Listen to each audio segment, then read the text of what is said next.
السلام عليكم ورحمة الله وبركاته. أهلا بكم متابعينا الكرام، فيديو جديد النهاردة ومعانا طبعة سامسونج هايسنس ام اف 3010.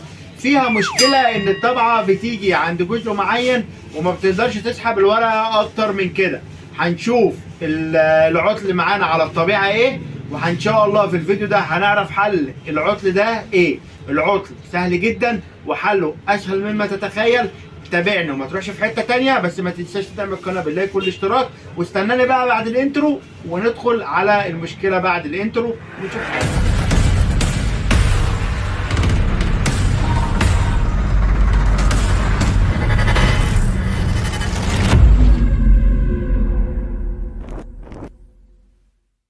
اهلا بكم من جديد، رجعت لكم بعد الانترو، ودلوقتي هنبدا نعمل التست بيج على الطبعه بتاعتنا وهنشوف المشكله فين دلوقتي.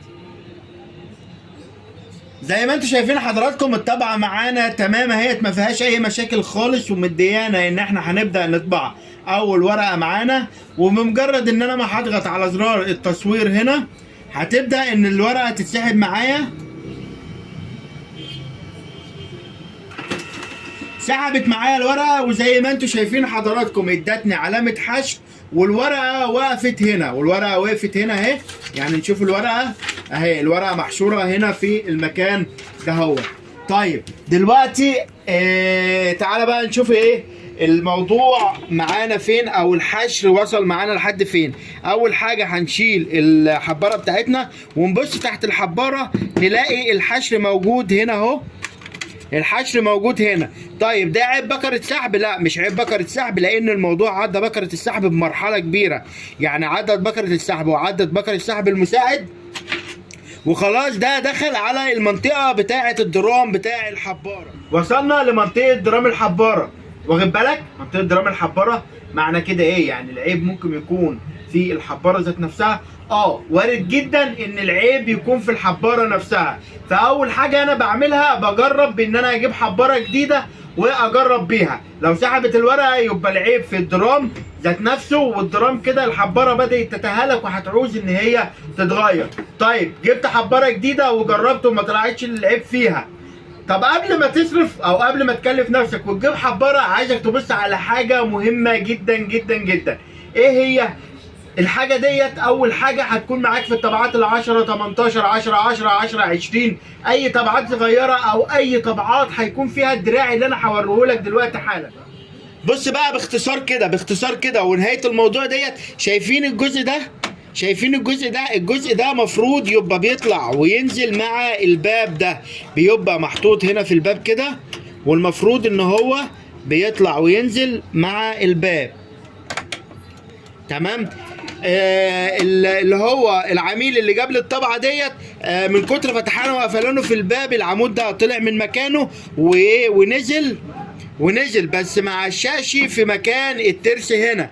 يعني لما بينزل كده، يعني المفروض ان انا بحط الحباره اهو تمام، ومجرد ان انا ما انزل كده المفروض ان الجزء ده بيضغط بالسوسته اللي هنا على الدرام، فبيبدا ياخد حركه التروس مع الدرام، فبيلفف الدرام وبيسحب معايا الورقه. طيب انا فكيت الحشر اهو.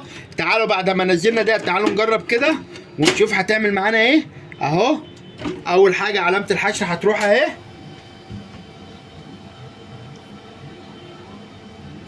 معلش ثواني بس قبل ما تحمل. بدات ان هي تسحب معايا، بتسحب الورقه اهو. سحبت الورقه معايا، معلش بدأت تحمل معايا وهتبدأ تسحب معايا الورقة من تاني. سحبت الورقة اهي، وبرضو وقفت في نفس المكان. ولا وقفت فين؟ وقفت في نفس المكان. معنى كده ايه؟ معنى كده ان الجزء ده السوسته بتاعته مش ردت كويس او ما ردتش كويس. طيب السبب في كده ايه؟ السبب في كده ان انا نزلت الجزء ده من غير ما اخليه في المكان بتاعه. طب المكان بتاعه ده فايدته ايه؟ فايدته ان انا لما بنزلها كده بتبدا الجزء ده يخبط هنا او يعشق هنا في المنطقه بتاعته ديت، فبالتالي الترس ده ما بيرجعش لمكانه وبيفضل ثابت في مكانه. حررت الحشر اهو، وهبدا ان انا اطلع الجزء ده وركبته في مكانه اهو. هبدا بقى ان انا اركب الحباره بتاعتنا الجميله، وهبدا ان انا انزل الجزء ده كده وهبدأ ان انا اجرب مرة تانية. المفروض ان هي واخدة الاوردر، هتكمل الاوردر عادي.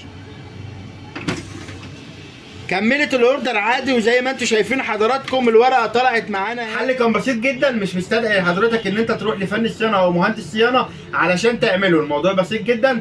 ان شاء الله الفيديو يكون عجبكم. لو عجبكم الفيديو واستفدتوا بيه يا ريت تشيروه في كل مكان، عشان غيرك ممكن يكون عطلان بسبب حاجه بسيطه زي دي. ما تنساش تدعم القناه باللايك والاشتراك، واشوفك في فيديو جديد، والسلام عليكم ورحمه الله وبركاته.